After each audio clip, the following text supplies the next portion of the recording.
Trump's administration attack on Somali Americans is really unfounded. In fact, Trump, in the last election, came to Minnesota with a specific goal, actually, to try to recruit Somali Americans to vote for him.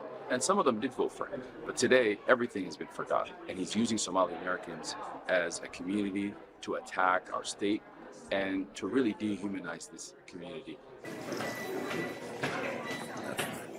We call on President Trump and answer this question. What happened to when you came and you were seeking our vote? What happened when you stood with Somali Americans in St. Cloud?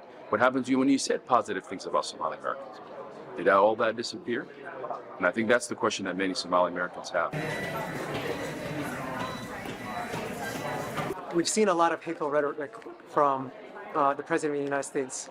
And with that hateful rhetoric, we've seen that his Republican allies have not spoken up. And he has a trifecta. He has the presidency, the Senate, the House, and on top of that, a Supreme Court that's willing and able to do anything that he wants to uphold the constitutional violations that we've been seeing. Welcome, Jaylani Hussein.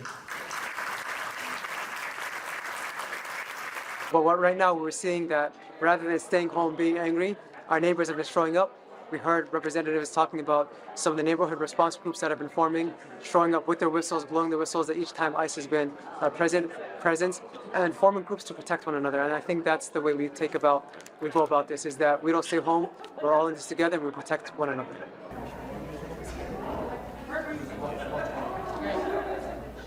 I've spoken to countless folks, like students, for example, who have said that they are afraid to walk around without a passport in their pocket. That should not be happening here in America in 2026. We've seen ICE agents violate the rights of our neighbors, going into businesses, for example, closing the door behind them, saying, present your documentation or else you'll be arrested. I can go on and on and on. We lost one of our neighbors, Ray Good, who was murdered on Portland and 34th, South Minneapolis, the district that I represent. None of this should be happening. Jurisdiction for immigration enforcement and border control. So we are getting cases where a U.S. citizen is detained. They are detained for hours, sometimes days, where we're getting phone calls from their families and loved ones, or their co-workers, or their neighbors, and we have no way to know if that has happened or not. Doesn't have that, then we, just as a whole, are unhealthy. Local law enforcement has been a little bit helpful in that, because they are getting these possible kidnapping phone calls. And sometimes, they might be able to provide information for us. But I think for me, that is the most scariest piece, because we know that these are masked men that are showing up and snatching people. And I don't know, when the dust settles, how many of these people might actually be kidnapped victims. Standing at two driveways.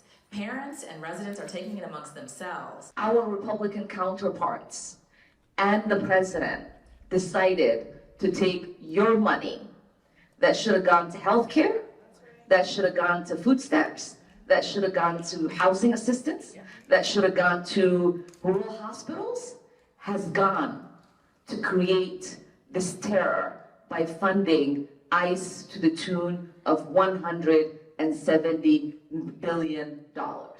If you're a talker like me, you really have to practice it, but you have the right to remain silent. We've seen President Trump use targeting our community with words like garbage and other.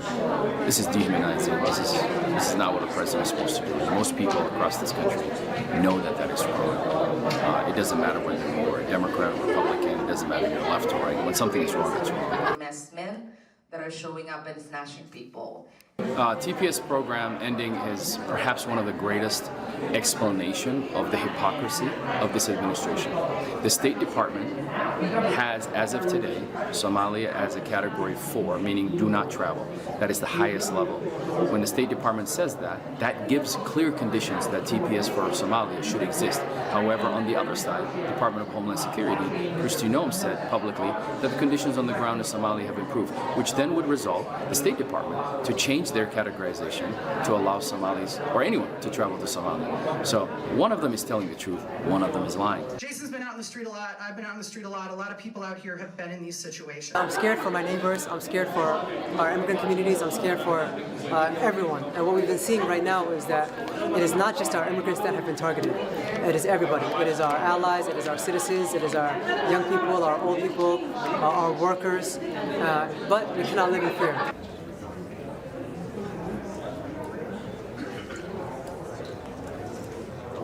Download Metro TV Extend sekarang.